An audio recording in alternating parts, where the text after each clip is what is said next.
পটল ভাজা, পোস্তের বড়া, ভাত আর মাটন আছে, মাছ আছে, সেরা চুমু। আরেকজন পুরো শয়তানি করে আমার সাথে। ও মামা কি বলবে? মামা ছোট মামা না আমাকে পেছনে খুব লাগছিল। Hello everyone, good morning and welcome back to our channel. শনিবার ঘুরতে প্রায় 10:30-11:15 মতো বেজে গেছে। আজকে দুপুরবেলা লাঞ্চের জন্য ভাইকে মানে 3 ভাই বোনকে আর মামাকে মামাকে বলেছি দুপুরবেলা লাঞ্চের জন্য এখানে। তো বাবা একদম সকাল সকাল গিয়ে বাজার করে নিয়ে চলে এসছে। মাছ এনেছে, মাটন এনেছে বাবা। তো দিদি চলেও এসছে, দিদি মাছ রান্না শুরু করে দিয়েছে। আর আমি এখন বেরোবো হচ্ছে একটু দই আর মিষ্টি আনতে। সকালবেলা উঠে আগে স্নান সেরে নিয়েছি, তা না হলে প্রচন্ড মানে অসুবিধা হয়ে যায়, জলের অসুবিধা হয়, জল গরম হয়ে যায়। তো সেই জন্য আগে স্নানটা সেরে নিয়েছি। আর এই যে পেছনে এডিটিংও কমপ্লিট, মোটামুটি সবকিছু হয়ে গেছে। চলো দিনটাকে কিন্তু দারুণভাবে শুরু করি আর তাড়াতাড়ি দাঁড়িয়ে করে কাজগুলো সেরে। এই যে ঝুমা দিয়েও লেগে গেছে। এখানে মাছ ভাজা হয়ে গেছে, মাছের ঝোল হবে। এটা কি মাটনের জন্য সব কেটে নিয়েছো? পটল ভাজি, এই হচ্ছে মাংস, এখানে ডালও হয়ে গেছে।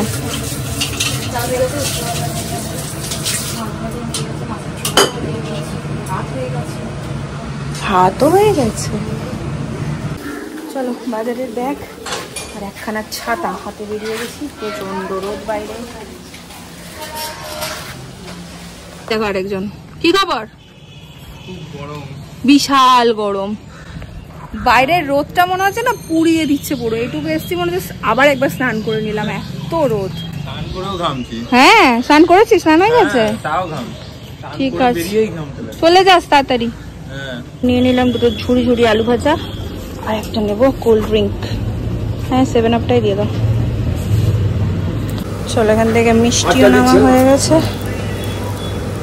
গরমে তাড়াতাড়ি করে এসে আমি কাজগুলো সারলাম, প্রচন্ড রোদ। দিদি আর মা মিলে অনেকটাই রান্না এগিয়ে রেখেই দিয়েছে। মাছ, ডাল আর হচ্ছে ভাজাভুজি এগুলো তো হয়েই গেছে। আমি এখানে করছি মাটনটা, এখন কষাচ্ছি। এখানে একটু জল গরম করতে দিয়েছে, স্টকটা যেটা ছিল। আর বানাবো হচ্ছে পোস্তের বড়া। এখানে পোস্ত, পেঁয়াজ কুচি, লঙ্কা কুচি আর হচ্ছে তোমার একটু বেসন দিয়েছিলাম, খেয়ে নিয়েছি। আর এখানে একটু করব আমের চাটনি। তো মাটনটা ফুটে গেলে তারপরে এগুলো করবো। মাটনটা এখন ভালো করে কষাবো। হয়ে এসছে অনেকটা। এখানে মাংসটা ফুটছে, জল দিয়ে দিয়েছি। আর এখানে একটু আমের চাটনিটাও বসিয়ে দিয়েছি।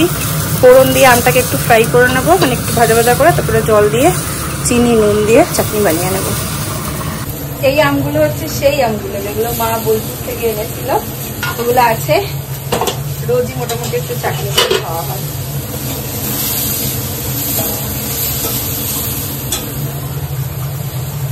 কই টেস্টার? একটু টেস্ট করে বলো, নামিয়ে দেবো। এই রে বাবা বলে, এই রে বাঁহাতে দিলাম, একটু টেস্ট করে দেখো।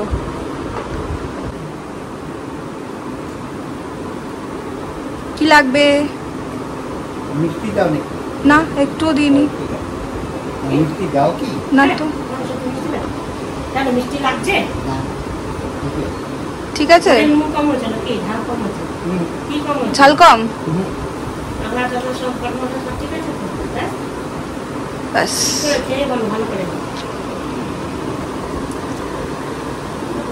সিদ্ধ হয়েছে কিনা দেখো, তাহলে না বন্ধ করে দেবো।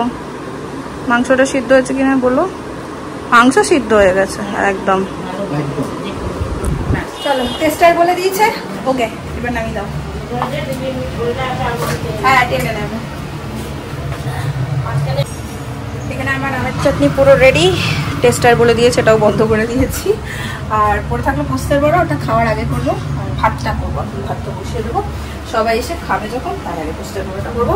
আর ও হ্যাঁ এখন একটু স্যালাডটা কেটে রাখবো। এই প্রচন্ড গরমটাতে মা শুধু বলছে গলা শুকিয়ে যাচ্ছে, পারছি না, এত কষ্ট হচ্ছে। একটু এইটা খুলতে পারছি না, একটু আম পান্নার শরবত করে দেবো। কই মা? তাই না থাকবো টেবিলে, খাও। বাঁ হাতে দিলাম, আবার সবাই বলবে ব্লগে তুমি বাঁ হাতে দাও। তুমি কি করব, ক্যামেরাটা থাকে বাঁ হাতে, ক্যামেরাটা কন্ট্রোল করতে পারি না, অন অফ করতে পারি না। সব কাজে বাঁ হাত লাগবে। বা হাতটা হলো মাস্ট, আর মেয়েদের বাদিকে সবকিছু কন্ট্রোল করতে পারি না আসলে, অন অফ এর ব্যাপার থাকে তো ঠিক ব্যাপারটা ম্যানেজ করতে পারি না, সেই জন্য বাঁ হাতটা করতেই হয়। ডান হাতেও চেষ্টা করি সবসময় হয়ে ওঠে না। এরকম কি আমারও? রাখবো এখানে। এখানে স্যালাডটা কেটে একদম রেডি করে নিয়েছি, আর এই যে ছোট্ট হাঁড়িতে ভাত, আর এই হাঁড়িতেও ভাত হয়ে গেছে। এদিকে ফ্রিজে এখন রেখে দেবো। এদিকের কাজ মোটামুটি কমপ্লিট। আসুন, আসো। আরেকজন কই? এইটাই আসছে না? গেট লাগিয়ে দিচ্ছিলাম, ও কেমন বললো দেখ। কি করে জান? ভাই বললো, ছোটটা। বড়টা বললে আমি একটু দুবার ভাবতাম, ছোটটা বললো। চলো এসি চালিয়ে দেবো মামা, এসি চালিয়ে দেবো। হুম, দেখাচ্ছি বাহ, বাজে বাবা পড়ি তো ওই জন্য আজকে যায় নাই, বলে তোর ডাক্তারটা খাটখাট করে। ওরা ওই ঘরে গল্প করছে সকলে মিলে, মাও গেছে। আর আমি এখন পোস্তের বড়াটা ভেজে নিই, খেতে দিয়ে দেবো, দেরি করবো না, কারণ ছোট মামা একটু টাইম টু টাইম খায়, ছোট মামার শরীরটা অত ভালো থাকে না বলে। দেখো পোস্তের বড়াটা কি সুন্দর ইসে হচ্ছে। এটাকে তেলের মধ্যে, তেলটা একটু গরম হলে দিয়ে দেবো। আচ্ছা, বোলপুরে থাকাকালীন বেশ কয়েকবার আমাকে জিজ্ঞেস করেছিল তোমরা পোস্তের বড়া কিভাবে করেছো বলে। আমি মায়ের থেকে শিখেছি, মানে আমার মায়ের থেকে। মা কিন্তু পোস্তটাকে ভিজাতো না, মানে ওই শুকনো থাকা অবস্থাতেই, মানে ড্রাই থাকা অবস্থাতেই একটু হালকা করে গুঁড়িয়ে নিত, মিক্সিতে একবার গুঁড়িয়ে নিত, এরকম দানা দানা থাকতো, পুরো পেস্ট হতো না।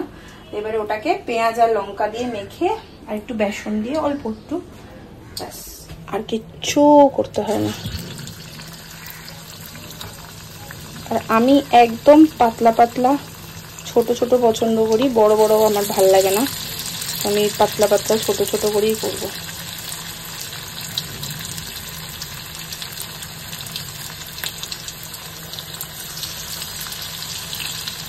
পোস্তের বড়াটা বানাচ্ছি স্পেশালি ছোট মামার জন্য। ছোট মামা পোস্তের বড়া ভীষণ ভালোবাসে, আর তাই পোস্তের বড়াটা এখন মাখছিলাম। মা শৈবালের কথা বলছিল, শৈবালও তাই। যারা তোমরা বোলপুরের ব্লগ দেখো তারা জানো যে শৈবালে কি পরিমাণ পোস্তের বড়া ভালোবাসে। আর বোলপুরে গেলেই আমার মা ওকে পোস্তের বড়া খাওয়াবেই খাওয়াবে, বাস। দেখো এখানে এরকম গোল্ডেন ফ্রাই হয়ে গেছে, এইভাবে করে সব কটাই ভেজে নেবো। বসো বসো, ফ্যানটা চালিয়ে দিচ্ছি ধরো। আজকের মেনুতে হচ্ছে আলু ভাজা, উচ্ছে ভাজা, পটল ভাজা, পোস্তের বড়া, ভাত, আর মাটন আছে, মাছ আছে, চাটনি আছে, ডাল আছে, পঞ্চব্যঞ্জন। বাবাকে দিচ্ছি। ও বাবা বসেছ?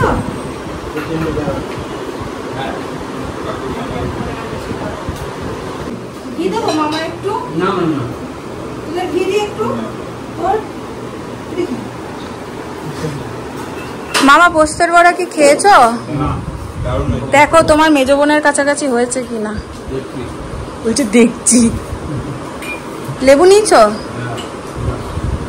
আমাদের বাবাই দিদিও লেগে গেছেন।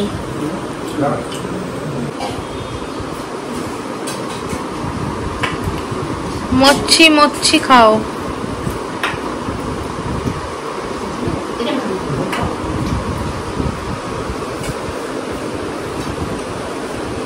আমি নিয়ে এসছি অনেক বড় মাছটা না, খাও না একটা। না না আমার খাবোই না। আচ্ছা তাহলে মাটন খাও। খাইনি এখন। ও মোহিত হয়ে খাচ্ছে। সেরা চুমু। আরেকজন বাড়ি বাড়ি খাও, বাড়ি। এই কোল্ড ড্রিঙ্কটার মধ্যে গরমিটা বেশি নে। কোল্ড ড্রিঙ্কের মধ্যে খুবই ব্যাড আইডিয়া, খুবই ব্যাড আইডিয়া। নাকি নে আমারটাও নে। বাবা নে। সত্যি আরে ওটা ও নেবে, নে নে নে। আরে ধর, এরা দুই ভাই মিলে এই মেয়েটাকে যা জ্বালাচ্ছে, দুজন মিলে তো। তুই কিন্তু একা থাকলে এরকম করিস না মামা। ও মামা, ভাই একা থাকলে এরকম করে? কোনটারে পাই করছে বলো তো এরকম? ওই যে মাটি, একটা গোবর ছানা মাটি, গোবর ছানার মাটি মানে? এইটা হ্যাঁ ব্যান্ডেলের, হ্যাঁ, ব্যান্ডেলের কিন্তু না, স্টেশনের দিকে হ্যাঁ গোবর ছানে আর মাটি দেয়, হ্যাঁ। ওই সেই দলের লোক।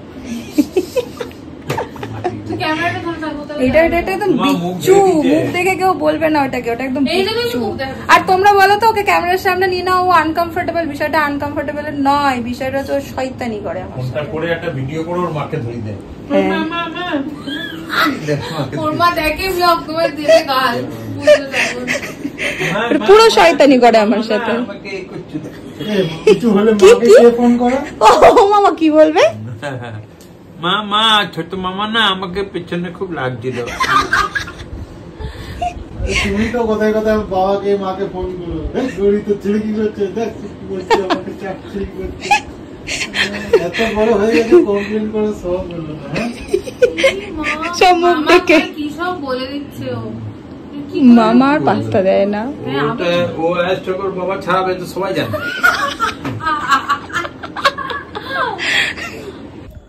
বাজে 7:05 আর এখন একটু ভাই আর আমি যাবো হাঁটতে, একটু কাজ ছিল সেগুলো সারলাম।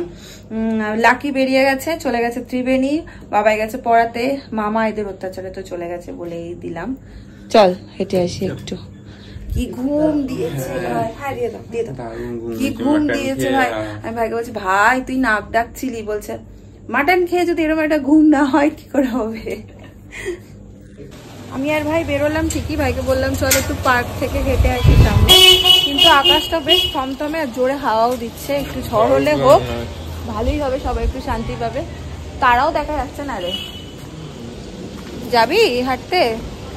চল এই সামনেটাতে আয়। পার্কের মধ্যে এত সুন্দর হাওয়া দিচ্ছে বল, ঠান্ডা হাওয়া দিচ্ছে আর বিদ্যুৎও চমকাচ্ছে একটু একটু। না চাঁদ উঠে গেছে, নো চান্স বৃষ্টি হওয়ার এই মুহূর্তে।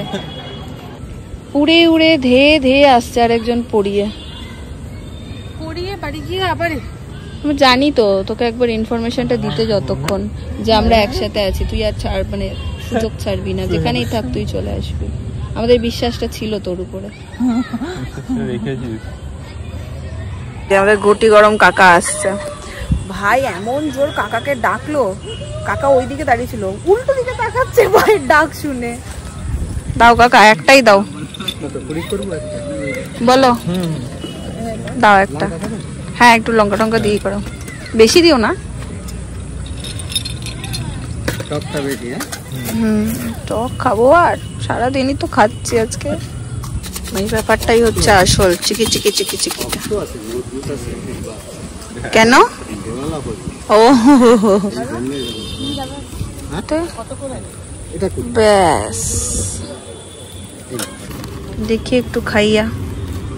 একটা লঙ্কাই উঠলো প্রথমে। পার্কে বসে গুটি গরম, যে গুটি গরম গুলোতে একটু আমড়া দেয় বেশি, আমার ওগুলো বেশি ভালো লাগে। হ্যাঁ দিয়েছি আমরা, ভালো লাগছে। আর একটা বানিয়ে দাও, এই যে ইনি হেভি খেয়েছেন, একটা ওরকম। হ্যাঁ বলে হেভি বানিয়েছে কাকা। মুখ ছিঁড়ে গেল নাকি রে? দারুণ। এই ঢুকছি বাড়ি, আর ঢোকার পথে পাড়ার দোকান থেকে একটু মুড়ি নেওয়ার ছিল, নিয়ে নিয়েছি, এখন ঢুকবো। দেখতে গেছিলি মায়েদের ঘরে? অ্যাটমসফিয়ার। ও আচ্ছা অ্যাটমসফিয়ার। Swimming pool. তোকে অ্যাক্রোপলিসে নিয়ে যাবো নিয়ে যাস। বলেছি। মলে যাবি? বলছে ও তো কেনাকাটার জিনিস, আমি যাবো না। আরে আমি ঘুরে আসি। বলেছি ওকে, জানো না ওর অনেক ইয়ে আছে। পাটুলিতে গিয়ে প্রথমে ভালো লাগেনি, তারপর অনেকক্ষণ ঘোরার পর ওর ভালো লেগেছে। সাউথ সিটি ভালো লেগেছে। সাউথ সিটি ভালো, তাহলে অ্যাক্রোপলিসও ভালো লাগবে। এই যে আমার সঙ্গী সাথীরা সব চলে এসছে রাত্রিবেলায় শুতে। এই খাটটা জানো তো ম্যাজিক খাট, ওর বাবাই নাম দিয়েছে ম্যাজিক খাট। কারণ আমার খাটটা অতটাও বড় নয়, 2 জন থেকে 3 জনের শুতে মনে হতো যেন একটু অসুবিধাই হবে। তো 3 জন যখন শুলাম দেখলাম ইজিলি হয়ে গেল। ওমা 4 জন যখন হলাম সেই দিন এক্সপেক্টই করিনি কোনোভাবে হবে, ভাবছিলাম নিচে একজনকে শুতে হবে, সেই দিনও দেখলাম কোনো ব্যাপার না, হয়ে গেল। তাই না? আসলে এসি চলে বলে, ঠান্ডা থাকে বলে সবাই একটু কুকড়ে কুকড়ে শোয়, সেজন্য হয়ে যায়, গরমে হতো না। যাই হোক আমাদের ডিনারও হয়ে গেছে, ব্লগটা চলো এন্ড করে দিচ্ছি। যদি ভালো লাগে তাহলে কি করতে হবে বল তো? কিছু করবেন না, শুনো না ওর কথা, দেখো মন দিয়ে আমার ব্লগটা। চলো টাটা, গুড নাইট।